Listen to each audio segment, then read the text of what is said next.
Okay, if you have one of these gazebos from Amazon, I'm sure a lot of different manufacturers use the same stuff, but this is the aluminum panel, and it's basically just a really thin piece of aluminum with plastic sandwiched in between.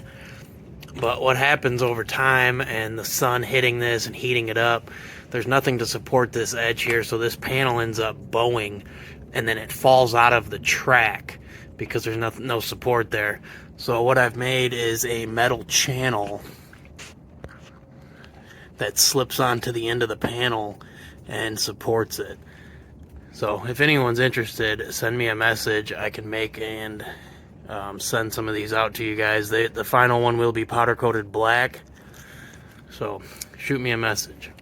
So you can really see here the panel in the center on the left has that metal channel, and the panel on the right does not have that channel yet. But you can see how it's bowed out, so that channel really stiffens things up. So like I said, shoot me a message and I'll give you a price on these.